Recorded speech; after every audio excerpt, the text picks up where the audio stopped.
Hi everyone. So now we are going to start the next session on compilers, and that's the lexical analysis. So in my previous sessions when I had explained different phases of the compiler, can you all tell me at the which phase does the lexical analysis phase come?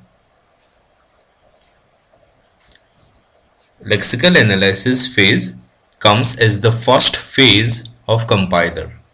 So what were the different phases that we have learned till now?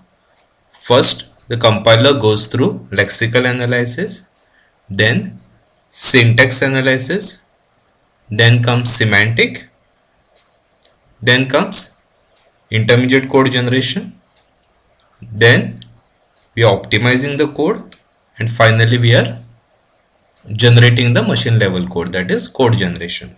So these are the different phases through which the compiler goes. So now if you want to learn the compiler in details, we need to learn each of the phases in details. Okay, so the first phase is lexical analysis. So that's the chapter number 1 for us for compiler subject, that is lexical analysis. So let's try to understand deeply what exactly happens in lexical analysis. Okay, so let's discuss that. So the role of the lexical analyzer is to read the input characters from your high level program and produce the output as a sequence of tokens. So in one liner, lexical analysis reads your source program from left to right and it generates tokens.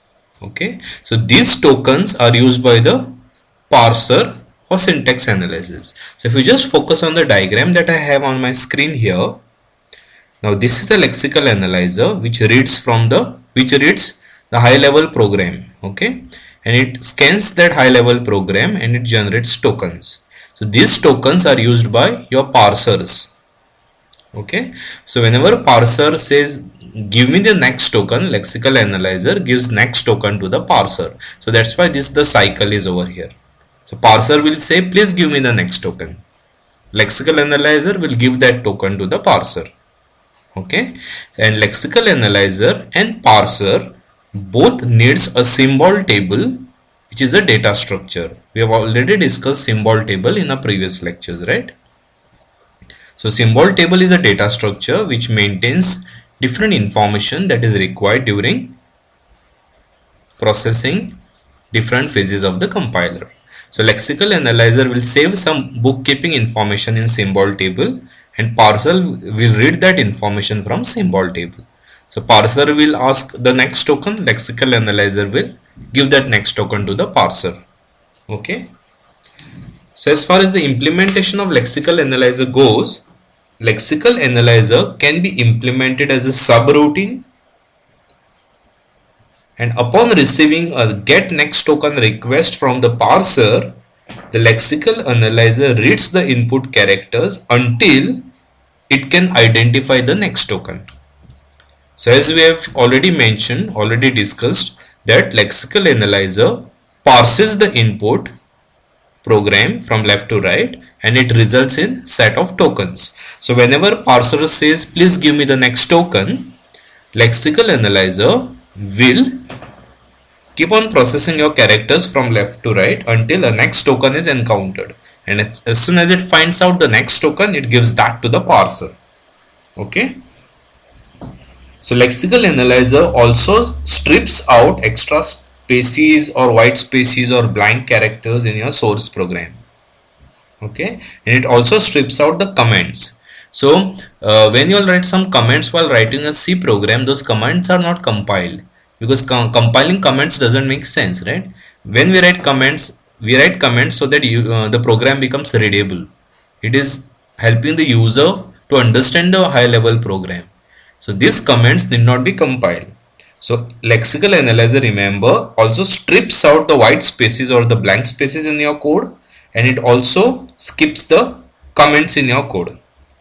Okay, so correlating error messages from the compiler with the source program is also done by the lexical analyzer. So correlating different error messages is also done. So if the source program supports some macros or preprocessor functions, then these preprocessor functions may also be implemented as lexical analysis takes place. Because what is a macro? The function call is replaced with its definition. So all those processing can also happen in lexical analysis. So sometimes lexical analyzer is divided into cascade of two phases. First is scanning, which is a very simple task. It just keeps on scanning the input characters. And second is lexical analysis, which is a bit complex operations because we need to generate tokens out of scanning, right? So scanning is very simple. Just keep on reading left to right the characters, and generation of tokens is bit tough because from those series of characters which are scanned, it should generate set of tokens. Okay. So what are the different issues in lexical analysis? Separating analysis phase of the compiling into lexical analysis and parsing. Okay. So the first point is simpler design. So the design of lexical analyzer have to be cleaner. Okay. And overall language design have to be very clean. It should be very easy to understand. Okay. That's the first issue in the lexical analyzer. So the second issue in lexical analysis is the compiler efficiency needs to be improved. So how can we improve the compiler efficiency with a good lexical analysis? We need to separate lexical analyzer so that it allows us to construct a specialized and potentially more efficient processor for the task. So how can we improve the efficiency? We can use specialized buffering techniques for reading the input characters, and processing tokens can significantly speed up the performance of the compiler. So if we use the specialized buffering techniques over here for reading the input characters and processing them, that can definitely improve the efficiency of the compiler. And compiler portability needs to be enhanced. That's the third point. So input alphabet particularities and other device specific anomalies can be restricted to lexical analyzer. So whenever we process any particular input, so the input alphabet particularities and other device specific information can be restricted to lexical analysis only. Okay. Now let's move on to the next slide.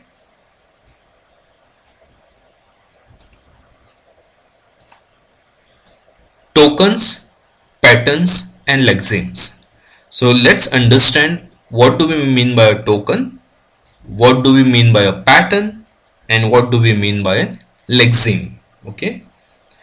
So what's the root task of a lexical analyzer? It scans the input characters from your high level program from left to right, and it generates the tokens, right? That's the root functionality of a lexical analyzer. So there is a set of strings in your input program for which the same token is produced as the output. I repeat, there is a set of strings in the input program for which the same token is produced as the output. So this set of strings is described by a rule called a pattern. So pattern is nothing but a rule which describes the strings which will be converted to a token. Okay. So pattern is a rule which helps the compiler, which helps the lexical analyzer in identifying a token. Simple. So the set of the strings are described by a rule called a pattern associated with the token. So pattern is just a set of rules which helps in identifying the tokens. Okay. So the pattern is set to match each string in a set. So pattern is a rule describing the set of lexemes that can represent a particular token in a source program. So lexemes is what exactly you see in a high level program, but token is a category. So this is a very simple notion to remember the difference between a token and a lexeme. Lexeme is the raw characters that you see in your high level program, and a token is a category. I repeat, lexeme is just a sequence of characters that you see in your high level program, but token is a category. So lexeme is a sequence of characters in your source program that is matched by a pattern for a token. So are you all understanding the correlation? What is a pattern? Pattern is a rule that helps you in identifying a token. What is a lexeme? Lexeme is set of characters in your source program, okay, which is matched by a pattern to result in a token. So pattern is a rule that helps you in identifying tokens in your source program. So what's the raw set of characters that you see in your program? Those are lexemes. Okay, so lexeme is just the raw set of characters that you see in your source program. So we use patterns, which is nothing but rules, to match this set of input characters to a particular token. Okay, so let's consider this example over here, then it will be more clear to you all what exactly is the difference between a pattern, a lexeme and a token. So in just layman terms, lexeme is what exactly you see in your high level program. Pattern is a rule which helps us in identifying the token. So pattern will tell you to which token or a category this particular lexeme belongs to. Pattern will tell you to which token this particular lexeme belongs to. Okay, so let's consider this example. When you all might have been doing a coding, you all might have used const keyword, right? So when you type const keyword in your high level program, so that it is appeared this way in your source program, right? Const. So const is a sequence of characters which appear as it is in your program. So this const is a lexeme. Okay. Now, according to the set of rules which are defined, this const lexeme belongs to a category of constants. That's why the token for this const is again const. And this is a pattern that I have written here, just an informal way, so that it becomes very easy for you all to understand. Okay, so pattern, what is a pattern? Pattern is a set of rules which helps the compiler to identify a token for a particular lexeme. So it can 100% appear that different lexemes may boil down to a single token, because all those lexemes might belong to a same category. Just remember, token as a category and lexeme is what we see in your source program. So pattern or a rule is helping us in identifying to which token or which category a particular lexeme belongs to. So these are just a set of rules which are patterns here. Okay, so I have a pattern called const which exactly matches my lexeme, so it belongs to token const. Next example is if. You all might have used if many times in your program. So if is what is appearing exactly in your source program. So this if is a lexeme because it is exactly depicting the if that you type in your source program. Now the informal description of pattern for if is if. So it belongs to if category. So the token is also if for this particular if lexeme.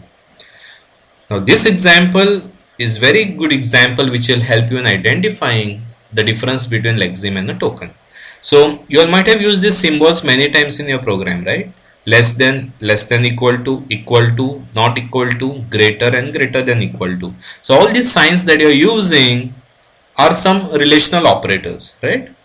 So what are these patterns to identify this? Less than, or less than equal to, or equal to, or not equal to, or greater than equal to, or greater than equal to.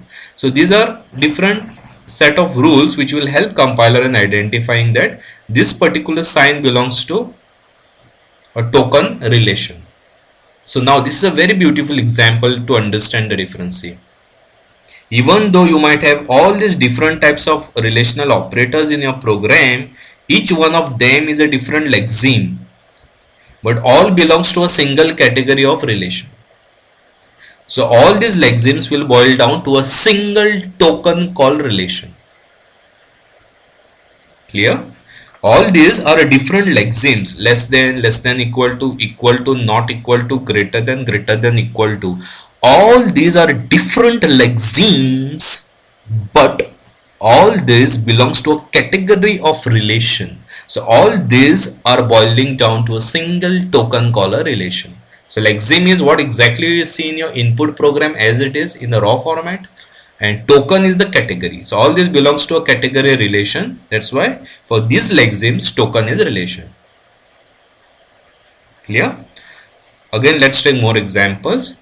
Now there is a pattern which says letter followed by letter or digits is an identifier. So all this is what you see exactly in your source program, like pi is a pi, count, d2. So all these are the variables that you all define in your program, right? You say string pi, string count, string d2. So you all might have used these variable names many times. Some people write int I, int y. So that I, y, all those variable names that you give in your program, those are identifiers. So these are nothing great. These are just the variable names that you all give in your program. So this belongs to, so what is the pattern that identifies this? Pattern says letter followed by letter or digits. Letter followed by letter or digits is what is the identifier.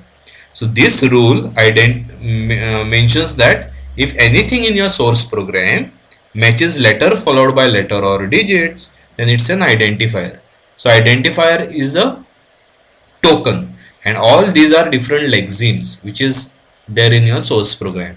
So if you type int I, int y, so I and y are the lexemes, but I and y satisfies this particular pattern. That's why I and y both are identifiers. So this is a very simple example where all these three are my variable names in my program. So all three satisfies letter followed by letter or digits rule. And if someone satisfies this rule, then what is the token associated with it? ID or identifier. So these three lexemes boils down to a token identifier. Clear? Then there is one more rule which says numeric constant. So of both this, now this is 3.14 and this is 0. Both these are numeric constants. So both these belongs to a token number. I have one more example. Any characters between double quotes is a literal. So in your source program, at n number of places you all might have strings which is enclosed in double quotes. So all those strings which are enclosed in the double quotes are belonging to a token literal. So is that clear now? There might be 100 places in a source program where the strings might be enclosed in double quotes. So all these 100 points in your program are different lexemes, but all those 100 different quotes statements in quotes belongs to category of literal. Clear? So now you all have understand what is a pattern, what is a lexeme, and what is a token. Pattern is just set of rules. It is just set of rules which is helping you in identifying to which token this particular lexemes belongs to. I repeat, pattern is a set of rules which helps you in identifying which token this particular set of lexemes belongs to. Token is a category. So if you just notice here, all these are sequence of character, all these are different relational operators that you all see in your source program. So all these are lexemes, which is exactly the same how you all get it in your source program, but it belongs to a category of relation. That's why token is a relation for all these lexemes, and pattern is a rule that helps in identifying that all these lexemes belong to a category of relation. Similarly, one more example, you all might have hundreds and thousands of strings in your program which is enclosed by double quotes. So all these places where you all have a strings enclosed with double quotes are lexemes, but all those lexemes belong to a category of literal. Clear? So pattern is helping us in identifying to which token this particular set of lexemes belongs to. Is that clear? Now we are moving on to different lexical errors, those you may encounter while lexical analyzer generates tokens. Okay, so suppose there is a situation which arises in which the lexical analyzer is unable to proceed because none of the patterns for the tokens matches a prefix of the remaining input. It can definitely happen, right? You may encounter a situation in which the lexical analyzer is not able to proceed because none of the patterns those are defined for tokens match a prefix of a remaining input, meaning none of the pattern rules are satisfying for a lexeme which has been encountered. What is a pattern? Pattern is a rule that helps lexical analyzer in identifying to which token a particular lexeme belongs to. But if a particular lexeme is not satisfying any of the patterns, it is not satisfying any of the rules, then lexical analyzer won't be able to identify a token for that particular lexeme, right? So when such situations arise, the simplest recovery strategy is panic mode recovery. That's the first line in my lexical analysis over lexical errors over here. Panic mode recovery. So let's understand what do we mean by a panic mode recovery.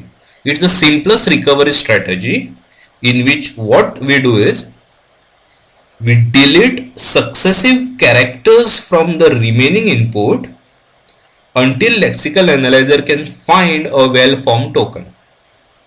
I repeat, we keep on deleting successive characters, meaning characters which are next to each other. We keep on deleting successive characters from the remaining input which is not matching any of the patterns until the lexical analyzer can find a well-formed token. So in panic mode recovery, we delete successive characters from the remaining input which is not matching any pattern until the lexical analyzer can find a well-formed token. Okay. Other possible error recovery actions over here is deleting an extraneous character. Meaning, if there is a particular character because of which we are not able to identify a particular pattern for this particular lexeme, then delete that extraneous character and match your lexeme with one of the patterns. The next is inserting a missing character. So the lexical analyzer is inserting a missing character by making some assumptions so that pattern is satisfied. The next possible solution is replacing an incorrect character by a correct character. That's over here. I am replacing an incorrect character by a correct character so that a pattern gets matched. Okay. And then what we do is we compute minimum number of error transformations which are required to transform the erroneous program into syntactically well formed program. Okay, minimum number of error transformation. Now what is the error transformation? In panic mode recovery we saw that we keep on deleting successive characters till a pattern is matched. We keep on deleting the successive characters in the remaining input until a pattern is matched. In the next approach, we are deleting an extraneous character.